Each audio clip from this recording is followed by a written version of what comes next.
Meanings of management development क्या होती है, इसकी कंट्रोवर्सीज क्या हैं, और मैनेजर क्या होता है, और इस टाइप की बातें, लीडरशिप क्या होता है, ऑर्गेनाइजेशन का ओवरव्यू, और ब्ला ब्ला ब्ला। हमने काफ़ी चीज़ें जो हैं वो एक आप कह सकते हैं बेस बनाने के लिए डिस्कस की थी। मैनेजमेंट डेवलपमेंट क्या है उसके ऊपर भी हमने काफ़ी हद तक डिस्कशन की। Today we will study evaluating management development, और इसके बाद आहिस्ता आहिस्ता इसके ऑब्जेक्टिव्स क्या होते हैं, किस टाइप के ट्रेनिंग प्रोग्राम्स या डेवलपमेंट प्रोग्राम्स मैनेजर्स के लिए प्योरली कैसे डिज़ाइन किए जाते हैं, कौन से प्रोग्राम्स होते हैं, उनके ऊपर हम बातचीत करेंगे। हम पहले डिस्कस करते हैं, एक प्रोसेस भी है मैनेजमेंट डेवलपमेंट का, वो भी हम इस सब्जेक्ट में पढ़ेंगे। लेकिन थोड़ा सा, क्योंकि मैं बुक को फॉलो कर रही हूँ तो उस हिसाब से we have to study evaluating management development soon after meaning of management development and different cultural and historical perspective जो हमने मैनेजमेंट डेवलपमेंट के हवाले से पढ़ी, उसके बाद यही टॉपिक आ रहा है, तो हम इसी को स्टडी करेंगे एक सीक्वेंस में। इवेलुएटिंग मैनेजमेंट डेवलपमेंट को हमने डिफ़ाइन किया और काफ़ी ज़्यादा डिस्कशन की इसके ऊपर। लेकिन अब मैनेजमेंट डेवलपमेंट की क्या इवैल्यूएशन ज़रूरी होती है या नहीं होती है? Whenever we talk about evaluation, या कोई स्ट्रेटजी है, कोई पॉलिसी है, कोई एचआर प्रैक्टिस है, whenever it is being implemented in the organization, तो उसकी इवैल्यूएशन प्लानिंग और इम्प्लीमेंटेशन के बाद हमेशा की ही जाती है। क्योंकि बिजनेसेस में कभी भी ऐसा नहीं होता whatever you are doing उसका कोई मॉनिटरी या नॉन मॉनिटरी बेनिफिट ना हो, फाइनेंशियल या नॉन फाइनेंशियल। तो ज़्यादा फोकस यूजुअली शेयर होल्डर्स का और जो कंपनी मैनेजमेंट है उनका फाइनेंशियल बेनिफिट्स के ऊपर ही होता है। तो इसलिए whenever organization wants to design a management development program for developing the abilities of their managers, ताकि वो अपने गोल्स को एफिशिएंटली और इफेक्टिवली परफॉर्म कर पाएँ, तो उसमें अगेन अ क्वेश्चन अराइजेस के इस जो मैनेजमेंट डेवलपमेंट है क्या उसकी इवैल्यूएशन होगी? अगर होगी तो किस तरह से होगी? तो डिफरेंट चीज़ें हैं, लेट्स स्टडी के क्या कहते हैं ये। जब भी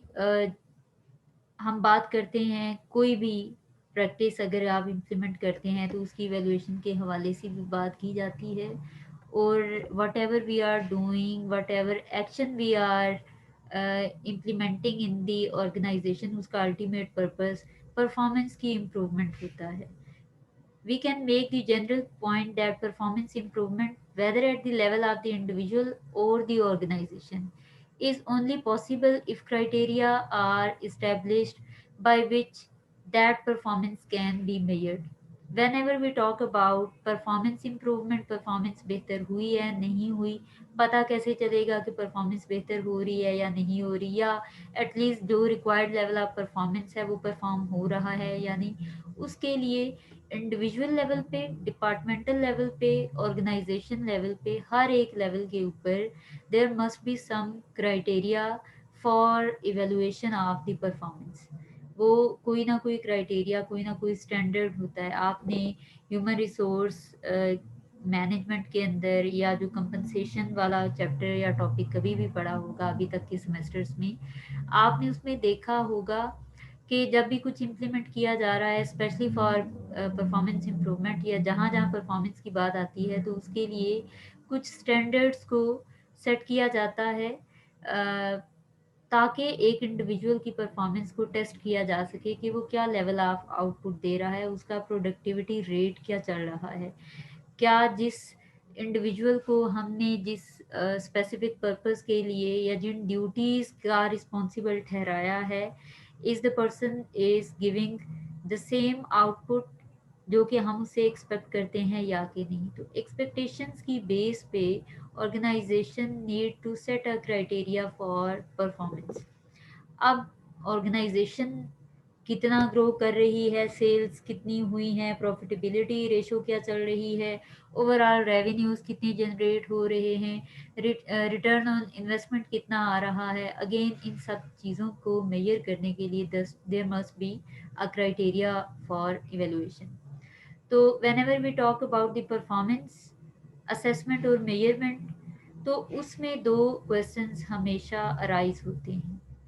Why should the effectiveness and efficiency of management development be measured? अगर हम जनरली इंडिविजुअल लेवल पे भी बात करें तो वहाँ पे इम्पोर्टेंस ऑफ परफॉर्मेंस अप्रेजल की बात हमेशा होती है, परफॉर्मेंस मेजरमेंट की बात हमेशा आती है कि ज़रूरत क्या है. ऑर्गेनाइजेशनल लेवल पे भी सेम चीज़ होती है कि क्यों आप ऑर्गेनाइजेशन की परफॉर्मेंस को मंथली या एनुअल या सेमी एनुअली बेसिस पे आप मेजर करना चाह रहे हैं. आपने प्लान किया है, you must go on with your operations and business activities. तो जो भी हो रहा है अल्टीमेटली आपका आउटपुट प्रोड्यूस हो रहा है, there shouldn't be any need to measure the performance. लेकिन ऑब्वियसली हर एक बिजनेस ग्रो करना चाहता है, इसी तरीके से हर इंडिविजुअल की जो कैपेसिटीज़ हैं उनको इंक्रीज करने के लिए ऑर्गेनाइजेशन डिफरेंट एक्शंस लेती है. और अगेन उसके लिए there must be some measures, there must be some standards for measurement. और यही वजह होती है क्योंकि मैनेजमेंट डेवलपमेंट हम पढ़ रहे हैं तो मैनेजेरियल्स स्किल्स डेवलपमेंट की बात हो रही है. तो उसकी इम्पोर्टेंस क्या है या क्यों उसकी मेजरमेंट ज़रूरी है. अगर आप जैसे हम पढ़ते हैं इंडिविजुअल लेवल पे training and development programs design किए जाते हैं for skill polishing and skill development of employees, तो उसमें भी मेजर किया जाता है कि क्या उस ट्रेनिंग का कोई बेनिफिट हो भी रहा है कि नहीं. क्योंकि ऑफ कोर्स ऑर्गेनाइजेशन को अपने एम्प्लॉयज़ को रेगुलर जो इनका रूटीन एक स्केड्यूल टाइम है जो कि इन्होंने ऑर्गेनाइजेशन में स्पेंड करना है, जिसके दौरान वो ऑर्गेनाइजेशन के डिफरेंट टास्क को परफॉर्म कर रहे होंगे,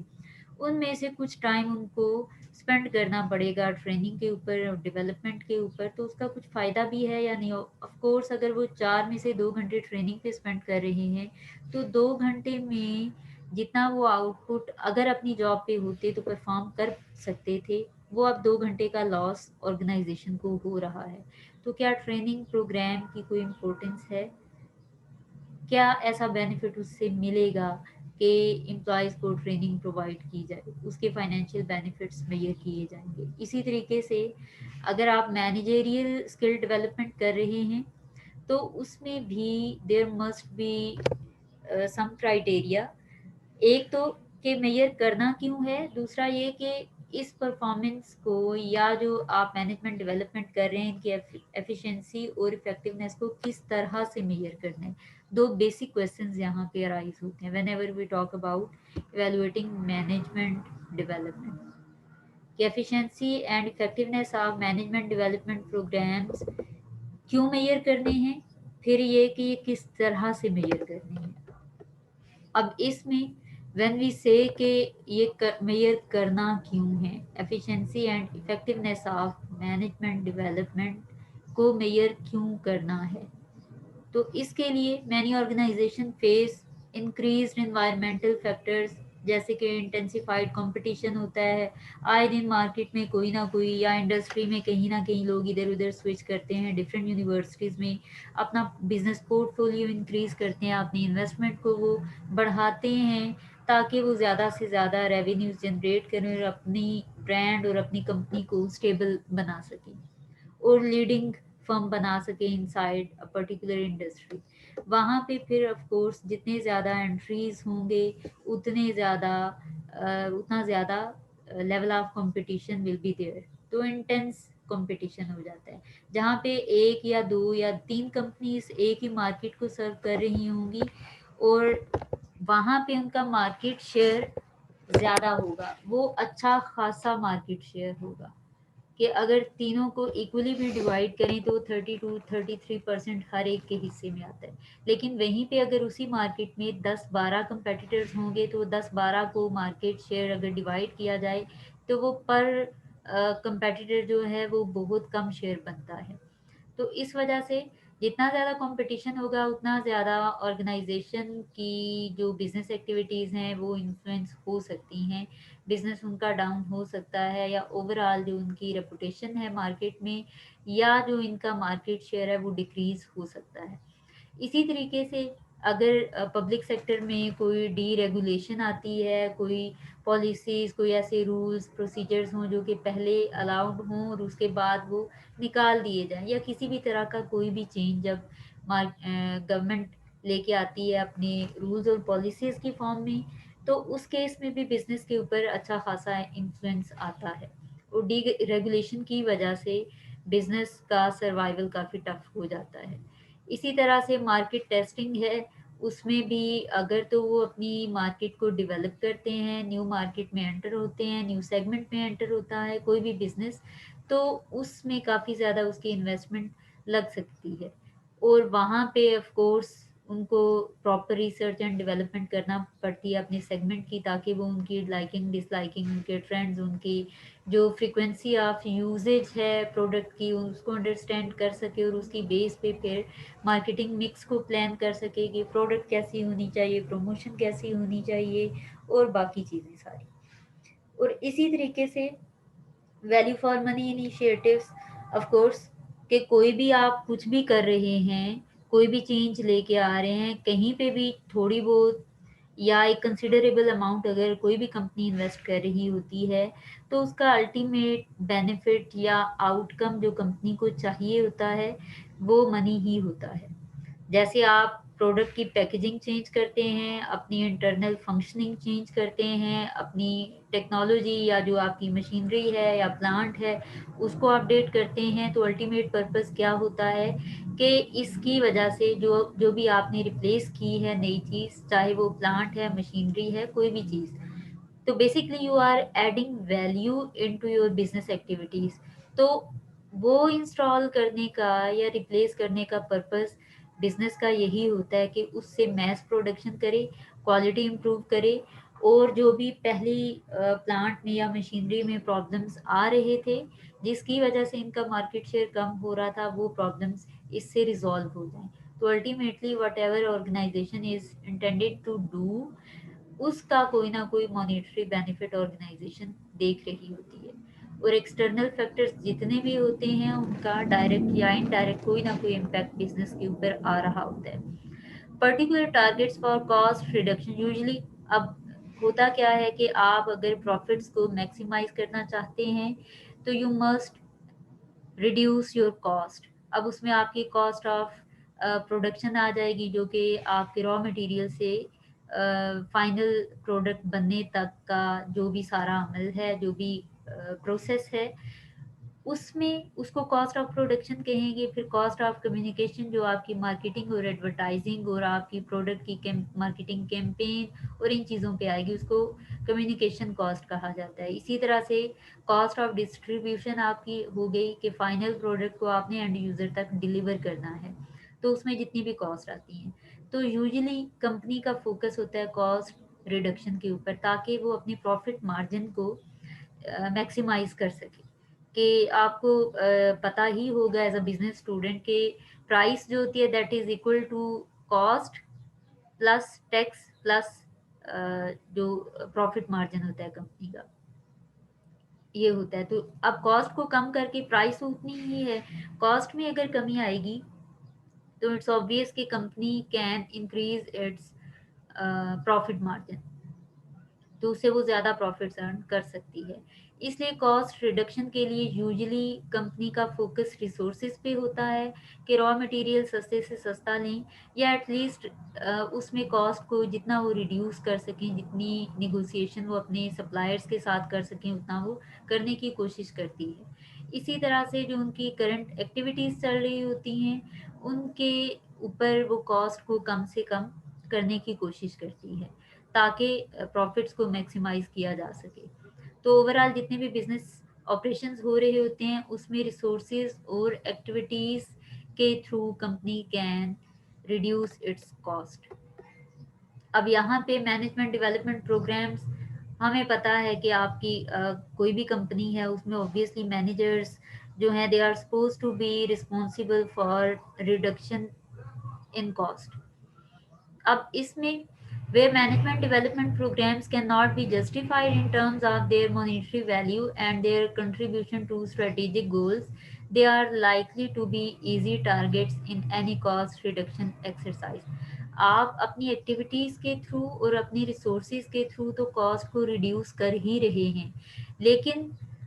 कुछ ऐसी कंपनीज हैं जिनमें उनको मैनेजमेंट डेवलपमेंट प्रोग्राम्स की एज सच कोई मॉनिटरी वर्थ नज़र नहीं आती है। उनको लगता है कि इसकी वजह से अगर आप स्पेशली अपने मैनेजर्स को किसी भी आउटडोर डेवलपमेंट प्रोग्राम में भेजते हैं तो उसमें they will not be on duty, और इसके साथ साथ आपको एडिशनल कॉस्ट भी इसकी पड़ रही होगी, क्योंकि सारा उसका खर्चा आप ही बियर कर रहे होंगे जो कंपनी है। तो उस केस में कंपनी को लगता है कि कहीं ना कहीं मैनेजमेंट डेवलपमेंट प्रोग्राम्स अगर ना भी किए जाएं, क्योंकि someone is on the position of manager, तो कंसीडर किया जाता है कि यहाँ तक he has the ability to resolve the problems, he has the ability to perform his all duties efficiently and effectively. तो समझा जाता है कि यहाँ पे आप मैनेजमेंट के लिए डेवलपमेंट प्रोग्राम्स अगर ना ऑफर ना करें तो company can even then reduce its cost. तो इसलिए जो बेहतरीन टारगेट होता है कॉस्ट रिडक्शन के लिए, वो मैनेजमेंट डेवलपमेंट प्रोग्राम्स को ही समझा जाता है।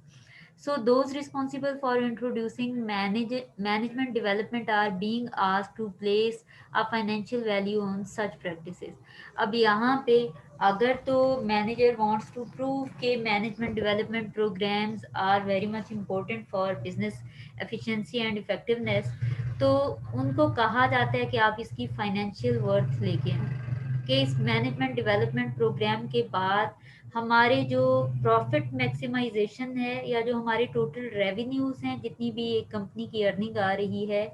उसमें ये किस तरीके से कंट्रीब्यूट करते हुए प्रॉफिट्स को और ज़्यादा मैक्सिमाइज कर सकते हैं, रेवेन्यूज को और ज़्यादा इंक्रीज कर सकते हैं। तो बेसिकली जो है मैनेजमेंट डेवलपमेंट प्रोग्राम का लिंकेज जो है फाइनेंशियल बेनिफिट्स के साथ जो है वो अ, देखने की कोशिश की जा रही होती है, और मैनेजर्स को ये ड्यूटी असाइन की जाती है कि वो इसका मॉनेटरी बेनिफिट, इसकी मॉनेटरी वर्थ को दिखाएं, वो जस्टिफाई करें कि ये क्यों इतना इम्पोर्टेंट है। Managers with functional responsibility for management development are players in an internal competition for resources. Of course, अब एक कंपनी है कोई भी, तो उसका उसके रिसोर्सेज लिमिटेड होते हैं, तो उन लिमिटेड रिसोर्सेज के अंदर कंपनी ने अपने सारे के सारे जो बिजनेस फंक्शंस हैं उनको परफॉर्म करना होता है, और उसमें क्योंकि management development programs least important समझे जा रहे होते हैं, इसलिए इनके ऊपर इन्वेस्टमेंट कम की जा रही होती है और इनके लिए बजट एलोकेशन बहुत कम होती है। तो मैनेजर जो कि मैनेजमेंट डेवलपमेंट प्रोग्राम्स की रिस्पॉन्सिबिलिटी लेता है, उसको लिमिटेड रिसोर्सेज के साथ डील करना पड़ता है, और इंटरनली उसको रिसोर्सेज गेन करने के लिए काफ़ी ज़्यादा स्ट्रगल करना पड़ती है। Another pressure to evaluate management development policies and practices arises from the issues relating to diversity and equal opportunities. अब यहाँ पे एक और सवाल भी आता है कि if you are initiating any management development program, या जो भी आप policies and practices management development program की इवेल्युएशन के लिए डिज़ाइन कर रहे हैं, उसमें इक्वल अपॉर्चुनिटीज़ और डाइवर्सिटी के इशू को आप कैसे टैकल कर पाएंगे, क्योंकि अगेन जैसे मल्टीनेशनल ऑर्गेनाइजेशंस हैं, वहाँ पे different races, different countries, different cultures के लोग होते हैं, डिफरेंट जो भी वैसे नेशनल लेवल पे भी देखा जाए डोमेस्टिक कंपनीज में भी, तो वहाँ पे भी हर एक जो वर्कर है उसके लिए, या क्योंकि हम मैनेजरियल लेवल की बात करें तो मैनेजर्स जो है उनका एक्सपीरियंस लेवल डिफरेंट होता है, उनकी उनका tested knowledge will be different, उनका जो डिसीजन मेकिंग प्रोसीजर है दैट विल बी डिफरेंट, और इसी कोई रैशनल डिसीजन मेकिंग करता है, कोई इरेशनल करता है। इसके साथ साथ जो उनका क्वालिफिकेशन है वो भी डिफरेंट होगा, और इसके हिसाब अलावा इनके जो कल्चरल वैल्यूज़ हैं, इनका जो बिलीफ सिस्टम है वो डिफरेंट होता है। तो हाउ कैन समवन डिसाइड कि किसको मैनेजमेंट डेवलपमेंट जो है वो प्रोवाइड करनी है और किसको नहीं करनी। प्लस कि मैनेजमेंट डेवलपमेंट के लिए जो आप पॉलिसीज़ डिज़ाइन कर रहे हैं, वो किस तरीके से आप इम्प्लीमेंट करेंगे कि डिफरेंट लोगों का अगर डिफरेंट एक्सपीरियंस है तो उनको मैनेजमेंट डेवलपमेंट प्रोग्राम किस नेचर का ऑफर किया जाएगा, और उनकी असेसमेंट जो है after attending the management development program, assessment कैसे होगी कि उन्होंने क्या सीखा उसमें और कितना सीखा। इसी तरीके से जिनका लेसर एक्सपीरियंस है, टेसिट नॉलेज, जिनका एक्सपीरियंस से जो लर्न नॉलेज है वो अगर कम है, तो उसके लिए अकॉर्डिंगली आप किस तरीके से मेजर करेंगे उनके मैनेजमेंट डेवलपमेंट को। तो ये मसले मसाइल हो सकते हैं। इसी तरह क्या सारों को इक्वल अपॉर्चुनिटी मिल रही है या कि नहीं मिल रही है मैनेजमेंट डेवलपमेंट की, तो यहाँ पे मसले मसाइल हो सकते हैं। Some organisations are attempting to use management development to tackle such discrimination. अब यहाँ पे कुछ ऐसी ऑर्गेनाइजेशंस हैं जो कि मैनेजमेंट डेवलपमेंट को ऐसी डिस्क्रिमिनेशन को हैंडल करने के लिए मैनेजमेंट डेवलपमेंट को एज अ टूल यूज़ कर रही हैं कि सपोज जो ज़्यादा एक्सपर्टीज़ वाले हैं, या हम कह सकते हैं as per the definition of management development, those managers who are able to perform their duties and obtain their goals efficiently and effectively, वो तो हो गया। लेकिन व्हाट अबाउट दोज मैनेजर्स जो कि एफिशिएंटली और इफेक्टिवली अपनी ड्यूटीज़ को परफॉर्म नहीं कर पाते हैं, तो ऑब्वियसली उनको फिर ट्रेनिंग प्रोवाइड की जाती है, या उनको उनके लिए मैनेजमेंट डेवलपमेंट प्रोग्राम जो है वो डिज़ाइन किए जाते हैं ताकि उनके अंदर भी ये एबिलिटी आए कि वो अपनी रोज़मर्रा जो भी उनके असाइन ड्यूटीज़ एंड रिस्पॉन्सिबिलिटीज़ हैं उनमें वो एफिशिएंट और इफ़ेक्टिव परफॉर्मेंस दें। तो इस तरीके से वो डिस्क्रिमिनेशन को हैंडल कर लेते हैं काफ़ी हद तक, कि जिनकी जो जो डेफिशिएंसीज हैं स्किल्स के पॉइंट ऑफ व्यू से या एबिलिटीज़ के पॉइंट ऑफ व्यू से, उन मैनेजर्स में वो स्किल्स और वो एबिलिटीज़ वो इंड्यूस कर देते हैं वाया मैनेजमेंट डेवलपमेंट प्रोग्राम। तो ये वाली जो डिस्क्रिमिनेशन है एबिलिटी वाइज, इसको टैकल किया जा सकता है मैनेजमेंट डेवलपमेंट प्रोग्राम्स के through. The worth of such management development initiative may be established using two types of evaluation। अब हम चूंकि evaluation की बात कर रहे हैं, किस तरह से evaluation क्यों important है और ये सारी बातें हमने की। अब there is a time to study कि evaluation किन किन तरीकों से की जा सकती है, किन types की evaluation management development programs की जा सकती है। तो ये दो तरह की इवेलुएशन है, strategic evaluation and operational evaluation. Strategic evaluation, which concerns, among other things, the fit between management development policies and practices and the strategic goals of the organization। चूंकि हम स्टडी कर रहे हैं मैनेजमेंट डेवलपमेंट प्रोग्राम्स और हम यहाँ पे strategic evaluation कर रहे हैं, तो हमने इन दोनों कॉन्सेप्ट्स को लिंक अप करना है। दैट मीन्स के हमारे बिजनेस के जो लॉन्ग टर्म गोल्स को अचीव करने की प्लानिंग है, जिसको हम स्ट्रेटेजी का लेबल देते हैं,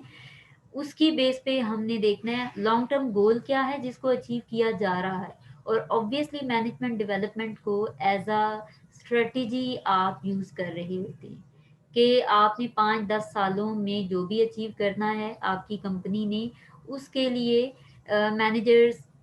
को ये फील होता है कि management development program must be initiated in the organization so that managers ability to perform very well in their duties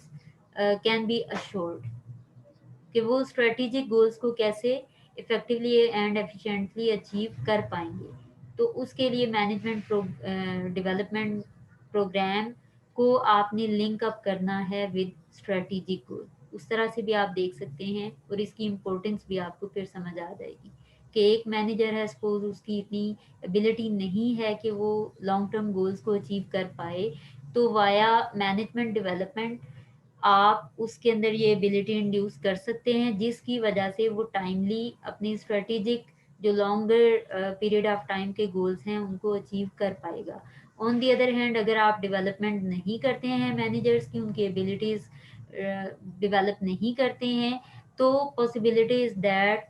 कि वो स्ट्रेटेजिक गोल्स को टाइमली अचीव नहीं कर पाएंगे या उस लेवल तक अचीव नहीं कर पाएंगे जितना कि ऑर्गेनाइजेशन एक्सपेक्ट करती है। तो इसलिए स्ट्रेटेजिकली आप इवेलुएट कर सकते हैं मैनेजमेंट डेवलपमेंट को, और आप फिर शो कर सकते हैं टू योर अथॉरिटीज़ जिन्होंने डिमांड की थी what are the benefits, monetary benefits of management development. तो आप लिंक अप करके स्ट्रेटेजिक गोल्स के साथ बता सकते हैं कि मैनेजमेंट डेवलपमेंट क्यों इम्पोर्टेंट है, उनका रिलेशनशिप आपने बिल्डअप करना है। इसी तरह से second type is operational evaluation which concerns how well training and development activities are designed and delivers। अब ऑपरेशंस की बात आती है, ऑपरेशंस में processes and procedures usually included होते हैं। तो we are talking about management development, it means जो भी आप ट्रेनिंग या डेवलपमेंट या जो भी एबिलिटी इन्हेंसमेंट के ऊपर आप काम कर रहे हैं या प्रोग्राम्स डिज़ाइन कर रहे हैं, उनकी क्वालिटी क्या है, वो कितना अच्छे तरीके से आपके मैनेजर्स के अंदर वो एबिलिटी डेवलप कर सकते हैं जो कि आपको डेवलप करने की नीड फील हुई है। तो इस तरीके से आप इसकी इम्पोर्टेंस भी शो कर सकते हैं और आपका जो मैनेजमेंट डेवलपमेंट प्रोग्राम है उसको भी आप इवेलुएट कर सकते हैं। फिर उसके बाद सवाल आता है कि स्ट्रेटेजिक इवेलुएशन हमने बात की है और ऑपरेशनल इवेलुएशन की बात की है, तो इसमें वी नीड टू स्टडी के स्ट्रेटेजिक वैल्यू क्या है, आप उसको कैसे मेजर कर सकते हैं, या जो आपने स्ट्रेटेजिक इवेलुएशन की बात की है वो किस तरीके से आप परफॉर्म करेंगे। What does it mean for management development practices and policies to be aligned with an organizational strategy। जैसे कि मैंने पहले बताया कि स्ट्रेटेजिक इवेलुएशन का मतलब ये हुआ कि आप मैनेजमेंट डेवलपमेंट प्रोग्राम्स को अपने स्ट्रेटेजिक गोल्स के लिहाज से उसकी अलाइनमेंट देखते हुए मेजर कर रहे होते हैं। तो इसमें कौन सी किस टाइप की अलाइनमेंट आपने टेस्ट करनी होती है या किस टाइप की अलाइनमेंट्स को मेजर करने की ज़रूरत पेश आती है, वो डिफरेंट हैं। The fit between the goals of the programme और activities and the wider business strategy. आपने एक्सटर्नल फिट उसका देखना है कि मैनेजमेंट प्रैक्टिसेस या जो आपका मैनेजमेंट डेवलपमेंट प्रोग्राम है वो आपके बिजनेस स्ट्रेटजी के लिहाज से कैसे इनलाइंड है, या मैनेजमेंट को डेवलप करने के बाद आप एक्सटर्नल फैक्टर जो आपके आउटसाइड दी बिजनेस हैं उनको आप कैसे टैकल कर सकते हैं। How well does management development align with the key drivers of success for the organization, and how well does it reinforce messages about strategic goals? Of course, external environment में आपने पढ़ा हुआ है डिफरेंट सब्जेक्ट्स में कि उसमें आपके pastel analysis के नाम से आपने पढ़ा होगा, पॉलिटिकल फैक्टर्स आ गए, आपके कंपेटिटर्स आ गए, लीगल आ गए, सोशल फैक्टर्स आ गए, और इसके अलावा आपके कल्चरल फैक्टर्स आ गए, तो टेक्नोलॉजिकल फैक्टर्स आ गए। ये बिजनेस के ऊपर डायरेक्टली या इनडायरेक्टली इन्फ्लुएंस कर रहे होते हैं और असल में ये बिजनेस के ड्राइवर्स होते हैं। ये इनकी बेस पे कंपनीज जो हैं वो अपने आप को मॉडिफाई करती हैं, अपने आप को अपडेट करती हैं ताकि एक अपडेटेड एनवायरनमेंट के अंदर ये अपनी सर्वाइवल को इंश्योर कर पाएँ। तो उसके लिए ऑफ कोर्स जब एक्सटर्नल फोर्सेस की वजह से बिजनेसेस चेंज होंगे तो उनको अपनी स्ट्रेटेजिक गोल्स भी चेंज करना पड़ते हैं। तो फिर बेसिकली जो मैनेजमेंट डेवलपमेंट प्रोग्राम है वो कितना फिट है आपकी स्ट्रेटेजी के साथ to deal with the external environment, वो देखना होगा। Plus the fit between program and best practice principles. अब आप इसमें देखेंगे कि एम्प्लॉय की कमिटमेंट के लिए, एम्प्लॉय को रिटेन रखने के लिए, उनके स्किल्स और नॉलेज एनहेंसमेंट के लिए जो आपका मैनेजमेंट डेवलपमेंट प्रोग्राम है वो कितना उसमें पार्टिसिपेट कर रहा है, कितना वो रोल प्ले कर रहा है। या मैनेजमेंट